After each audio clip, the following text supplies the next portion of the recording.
भाषा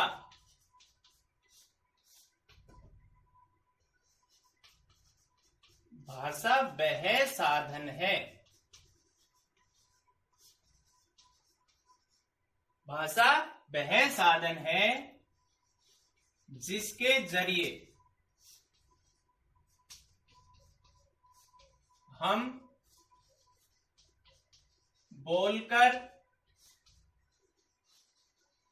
लिखकर, पढ़कर और सुनकर अपने विचारों का आदान प्रदान करते हैं।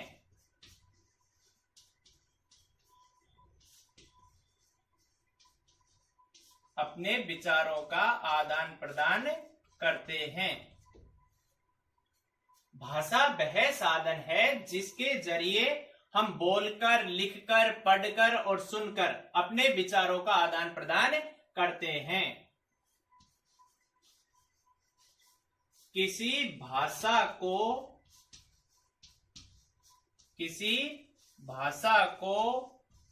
लिखने का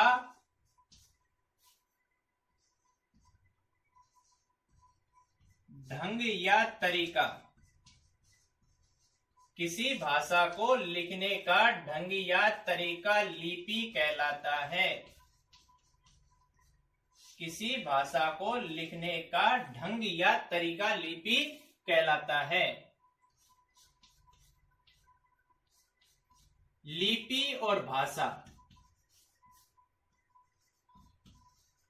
लिपि और भाषा दो अलग अलग चीजें होती है। लिपि और भाषा दो अलग अलग चीजें होती है।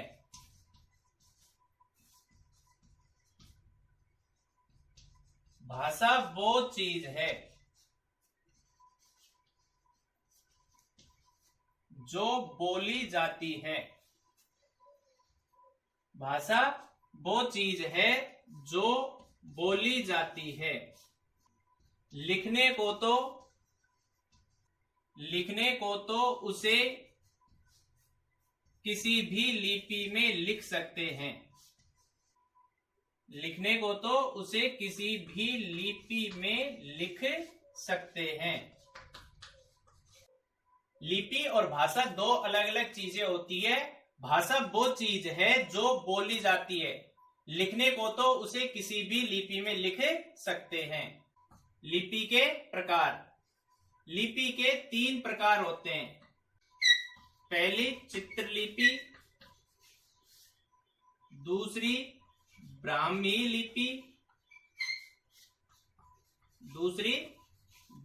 लिपि और तीसरी फोनेशियन लिपि।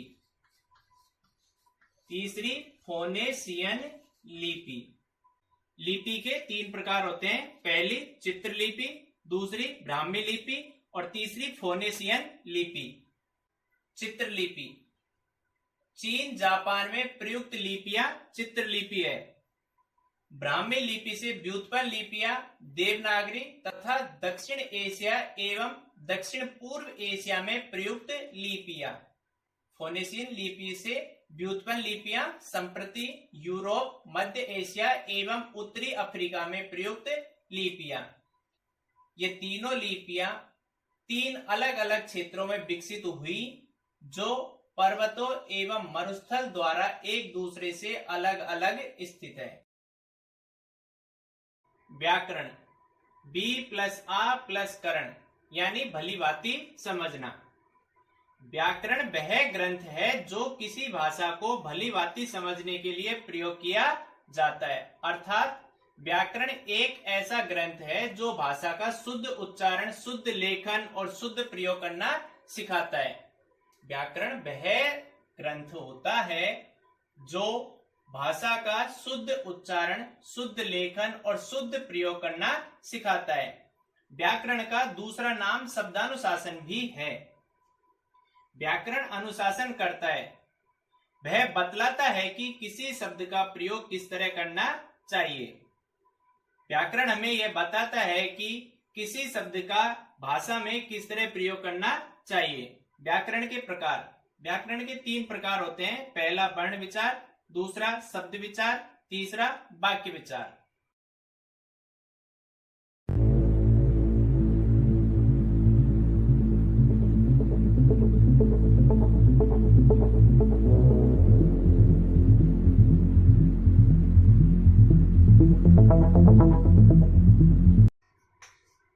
भाषा की सबसे छोटी इकाई वर्ण। भाषा की सबसे छोटी इकाई वर्ण। मौखिक रूप से। भाषा की सबसे छोटी इकाई मौखिक रूप से। भाषा की सबसे छोटी इकाई ध्वनि। लिखित रूप से भाषा की सबसे छोटी इकाई वर्ण।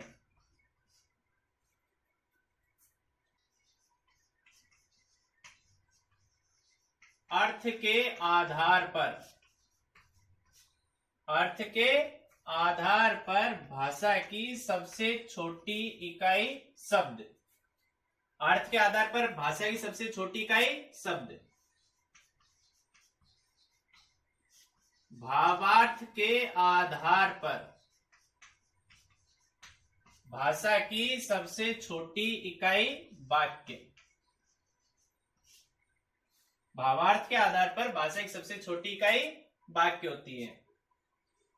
सबसे पहले वर्ण। वर्ण को भाषा की सबसे छोटी इकाई कहते हैं। यानी कि भाषा की वह छोटी से छोटी इकाई। भाषा की वह छोटी से छोटी इकाई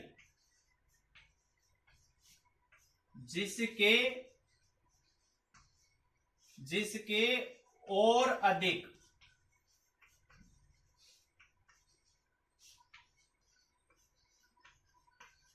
टुकड़े ना किए जा सके। यानी कि जिसे और अधिक नहीं तोड़ा जा सके उसे वर्ण कहते हैं।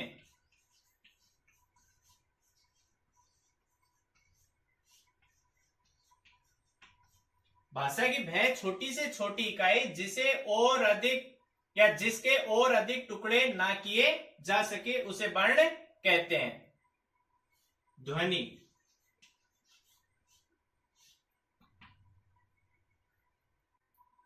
जब किसी अक्षर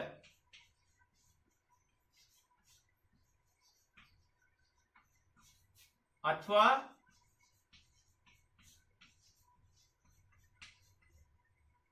वर्णों जब किसी अक्षर अथवा वर्णों के समूह को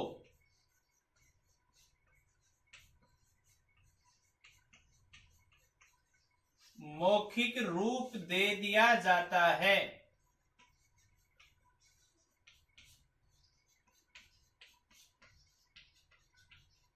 तो उसे ध्वनि कहते हैं। उसे क्या कहते हैं? ध्वनि कहते हैं। एक उदाहरण से वर्ण और ध्वनि में अंतर समझते हैं। जैसे कि कमला।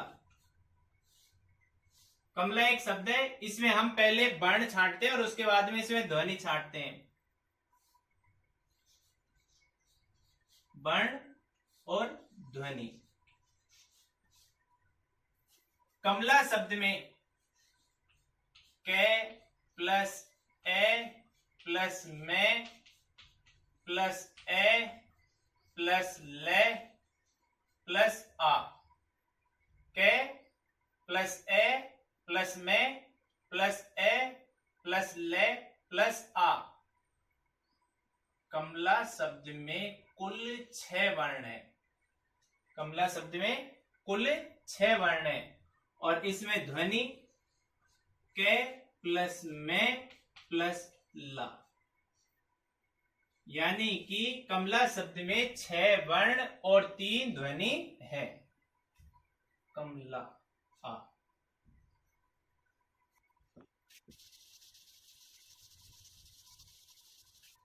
इसके आगे अक्षर। मुख के द्वारा उच्चारित भय ध्वनि, मुख के द्वारा उच्चारित भय ध्वनि जिसका नाश न हो, अर्थात हवा के एक ही प्रवाह में बोली जाने वाली ध्वनियां अक्षर कहलाती है। अगला शब्द। वर्णों के सार्थक समूह को शब्द कहते हैं। वर्णों के सार्थक समूह को शब्द कहते हैं। और वाक्य। जब दो या दो से अधिक शब्द मिलते हैं और पूरे अर्थ का बोध कराते हैं। जब दो या दो से अधिक शब्द मिलते हैं और पूरे अर्थ का बोध कराते हैं, उसे वाक्य कहते हैं। वर्ण विचार के अंतर्गत हम वर्णों के बारे में अध्ययन करते हैं। शब्द विचार के अंतर्गत हम शब्दों के बारे में